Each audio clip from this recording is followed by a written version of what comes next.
Karjat superfast, वेगवान शहराचं वेगवान न्यूज चॅनल। छावा चित्रपट रिलीज झाल्यानंतर त्याच्यावर सकारात्मक आणि नकारात्मक अशा दोन्ही प्रतिक्रिया आल्या। छावा चित्रपटाच्या स्टोरीवर ज्यांनी आक्षेप घेतला त्या यादीमध्ये इतिहास संशोधक इंद्रजित सावंत यांचं सुद्धा नाव होतं। संभाजी महाराजांचे खरे शत्रू हे छत्रपती शिवरायांच्या प्रधान मंडळातले होते असं विधान इंद्रजित सावंत यांनी केलं होतं। त्याच्यानंतर इंद्रजित सावंत यांना जीवे मारण्याच्या धमकीचा फोन आला। तो फोन प्रशांत कोरटकर यांचा असल्याचं इंद्रजित सावंत यांनी फेसबुक पोस्टमधून सांगितलं होतं। इंद्रजित सावंत यांना धमकी देणाऱ्या प्रशांत कोरटकर यांच्यावर गुन्हा दाखल करण्यात यावा आणि तो गुन्हा छत्रपती शिवरायांच्या रायगड भूमीतल्या कर्जतमध्ये दाखल व्हावा अशी मागणी घेऊन मराठा सेवा संघ, संभाजी ब्रिगेड आणि शेकापतर्फे निवेदनं देण्यात आली। इतिहास संशोधक इंद्रजित सावंत यांना दिलेली धमकी कदापिही सहन करणार नसून लवकरात लवकर प्रशांत कोरटकर यांच्यावर गुन्हा दाखल करून कठोर कारवाई करण्याची मागणी जोर धरते।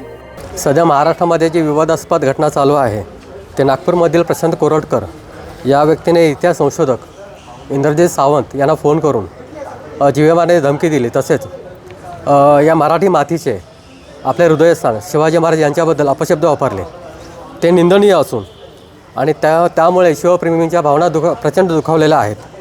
आणि त्यामुळे भारतीय शेतकरी कामगार पक्षातर्फे अशी मागणी करतो की त्यांनी आमचं निवेदन स्वीकारून त्याच्यावर गुन्हा दाखल करावा आणि महाराष्ट्र प्रशासनाने त्याच्यावर कारवाई करावी आणि त्यांना जेरबंद करावे।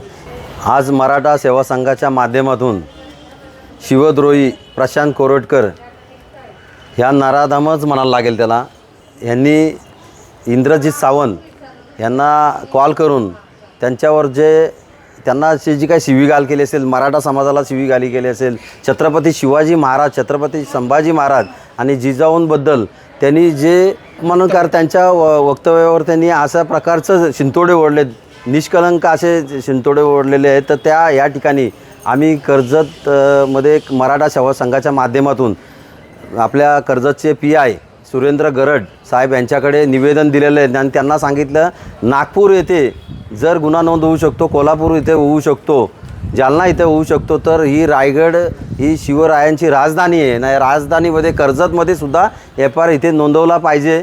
या अनुषंगाने आम्ही त्यांना मागणी केलेली आहे आणि मागच्या 2 तारखेला सुद्धा संभाजी ब्रिगेडने दिलेले, आज आम्हाला समजलं का शेतकरी कामगार पक्षाने सुद्धा दिलेले आहे। जर त्यांचा FIR जर नोंदवला नाही आहे तर पुढील जी दिशा म्हणजे आज विविध संघटना असतील, पक्षसुद्धा असतील, तर FIR इथे नोंदवलं नाही तर पुढच्या याला सामोरे प्रशासन जबाबदार असेल, एवढंच या ठिकाणी आम्ही या ठिकाणी सांगतो। कारण प्रत्येक वेळेस वेगवेगळ्या ठिकाणी मागे तो सोलापूरकर एक नको ते नराधम असे उठून जर छत्रपती शिवाजी महाराज, संभाजी महाराज किंवा जिजाऊंबद्दल जर आक्षेपार्ह विधान जर करत असतील ते आम्ही कुठेही खपून घेतले जाणार नाही। या ठिकाणी आमची मराठा सेवा संघाची मागणी असेल। या महापुरुषांची सातत्याने या 2003 पासून सतत बदनामी होते आणि या बदनामीची विशिष्ट प्रवृत्तीकडून होते। माझा एकच सवाल आहे की ही प्रवृत्ती, मी आता बाकीचं सांगितले भोसले साहेबांनी ते नाही सांगणार, पण या प्रवृत्ती आणि ही क्रोनॉलॉजी समजून घ्या। क्रोनॉलॉजी काय आहे की कोरटकर विधान करतो 25 तारखेला। 25 तारखेला विधान केल्यानंतर तो कोरटकर TV9 किंवा इतर प्रसारमाध्यमांसमोर येतो तुरंत। त्यावेळी सर्व प्रशासन आणि पोलीस प्रशासनाला माहीत असतं। त्याच्यानंतर त्याला जनक्षोभ उचलतो, पूर्ण महाराष्ट्र संताप होतो। त्याच्यानंतर होतं काय तर त्याला पोलीस बंदोबस्त दिला जातो जो शिवद्रोही आहे आणि या पोलीस बंदोबस्तातून हा बहादर गृहमंत्र्याच्या आणि पोलीस प्रशासनाच्या नाकावर टिचून इंदोरला पळून जातो। याला जबाबदार कोण आहे? मग जर पोलीस प्रशिक्षण म्हणजे प्रोटेक्शनमधून एखादा व्यक्ती पळून जात असेल तर कुठेतरी ही व्यवस्था, कुठेतरी याला इंटेन्शन आहे आणि मला पूर्ण खात्री आहे की मानसिकताच नाही या शिवद्रोहाला अटक करण्याची। आणि जी जर मानसिकता नसेल तर संभाजी ब्रिगेडनी 2 तारखेला तर निवेदन दिलेच आहे, CSP ऑफिसला मेलही केलेला आहे। आज मराठा सेवा संघ, आज PI सुरेंद्र गरड साहेब यांनी सकारात्मक भूमिका घेतली। FIR हा कर्जत ते स्वराज्याच्या राजधानीत FIR झालाच पाहिजे आणि जर स्वराज्याच्या राजधानीत FIR होत नसेल तर स्वराज्याच्या राजधानीतून आंदोलन महाराष्ट्रभर पोहोचेल आणि मध्ये जहाल झाले तर त्याला पोलीस प्रशासन आणि गृह मंत्रालय जबाबदार राहील। हा पुरोगामी महाराष्ट्र राष्ट्रमाता जिजाऊ छत्रपती शिवाजी महाराज, राजर्षी शाहू महाराज, डॉक्टर बाबासाहेब आंबेडकर अशा महापुरुषांनी घडवलेला आहे. हा समतेचा संदेश देणारे या महापुरुषांच्या विचाराच्या महाराष्ट्रामध्ये काही विघातक प्रवृत्तीचे लोक कोरटकरांच्या सारखे इतिहास संशोधक इंद्रजित सावंत साहेबांना धमकी देतात.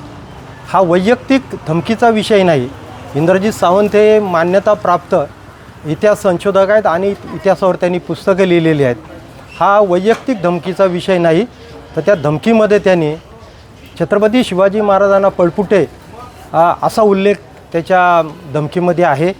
जेम्स लेननी जे 2003ला Hindu king in Islamic India नावाचं जे बदनामीकारक पुस्तक लिहिलं त्याच्यामध्ये राजमाता जिजाऊंची बदनामी आहे.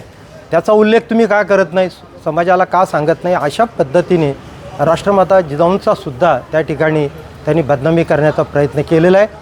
मराठा समाजाबद्दलही आक्षेपार्ह विधानं त्यांनी केलेली आहेत आणि हे समाजामध्ये एक महाराष्ट्रामध्ये दुही निर्माण करून अशांतता निर्माण करण्याचा या व्यक्तींचा शिवद्रोह्यांचा प्रयत्न आहे. तर महाराष्ट्र शासनाने निश्चितपणे जी विचारधारा महाराष्ट्रामध्ये आहे ती पुरोगामी विचारांची आहे. तर या महाराष्ट्रातल्या प्रशासनाने त्यांच्यावर कार्यवाही करावी आणि पुढील जो अनर्थ आहे समाजामध्ये महाराष्ट्रामध्ये जो अशांतता पसरेल, आंदोलन होईल, ते होऊ नये याबाबतीत काळजी घ्यावी. यासाठी आम्ही आज कर्जत पोलीस स्टेशनला या प्रशांत कोरटकरावर गुन्हा दाखल करावा या मागणीसाठी आलो होतो. तालुक्यातल्या घडामोडींचे अपडेट सर्वात आधी मिळवा. कर्जत सुपरफास्ट चॅनलला सबस्क्राईब करायला विसरू नका.